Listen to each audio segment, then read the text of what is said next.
Someone asks you, "Are you okay?" And without even thinking about it, you say, "I'm fine," even when you're not, even when something is clearly wrong, even when the words, "I'm fine," don't match what's actually happening inside you. If this happens to you constantly, it's not because you're a good liar, it's because somewhere along the way, your brain learned that this response was safer than the truth. And today, we're going to understand exactly why. Let's start with something most people don't realize. "I'm fine" is rarely about the other person. It's about protecting yourself. When someone asks how you're doing, there's a split second where your brain runs a quick calculation. If I say what I'm actually feeling right now, what happens next? For a lot of people, that calculation doesn't feel safe. Maybe sharing honestly in the past led to a conversation you didn't have the energy for. Maybe it led to someone dismissing what you were feeling.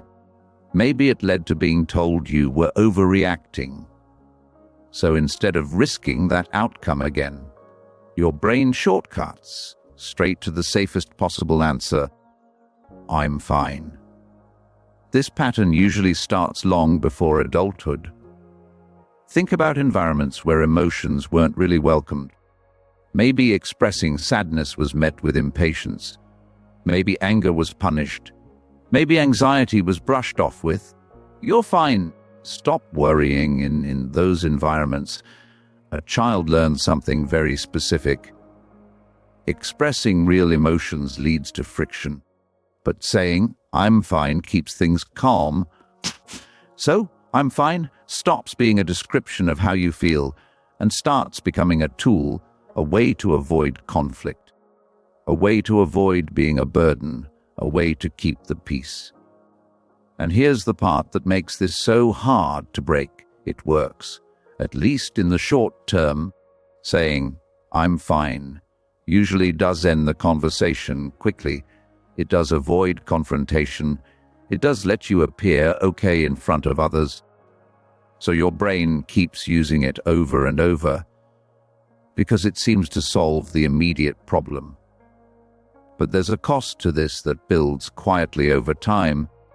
Every time you say, "I'm fine," when you're not, you're sending yourself a message too. Not just the other person. You're telling yourself, "What I'm actually feeling doesn't matter enough to say out loud." Do that enough times, and something strange starts to happen. You begin losing touch with your own emotions.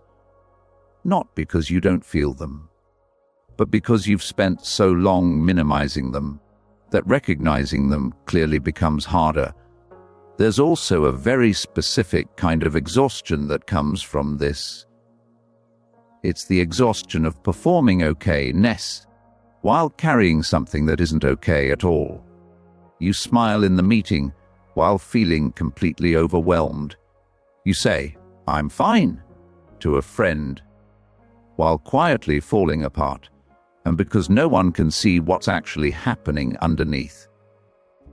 You end up carrying it alone. This is one of the loneliest parts of emotional suppression. It's not that people don't care about you. It's that you've made it very difficult for them to know there's something to care about. Now, here's something important to understand. Saying, "I'm fine," isn't always suppression. Sometimes you genuinely are fine. Sometimes it's simply not the right time or place to get into something deeper. That's completely normal. The pattern we're talking about here is different. It's when "I'm fine" becomes automatic, a reflex. Something you say regardless of what's actually happening, regardless of who's asking, regardless of whether it's safe to be honest. That's the version worth paying attention to. So how do you actually start to shift this? The first step is noticing the moment it happens. The next time someone asks how you're doing and "I'm fine" is about to come out automatically, pause for 1 second and ask yourself silently, is that actually true right now? You don't need to change your answer immediately. Just noticing the gap between what you're about to say and what you're actually feeling is the beginning of change. The second step is finding at least one person, just one, where you practice a slightly more honest answer, not necessarily your deepest emotions, just something a little more real than fine. Something like, honestly, it's been a rough day, or I'm managing, but it's a lot right now. These small, low-stakes moments of honesty start rebuilding a different kind of evidence for your brain. Proof that being slightly more real doesn't always lead to the outcomes you used to expect.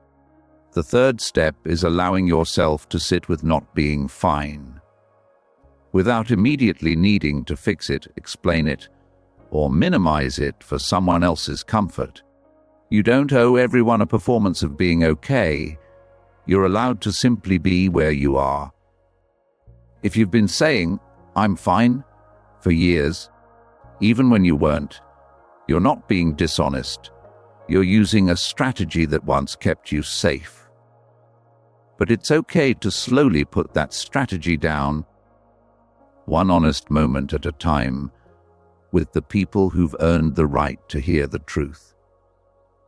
If this made you think about how often you say those two words, let me know in the comments. And don't miss the next video.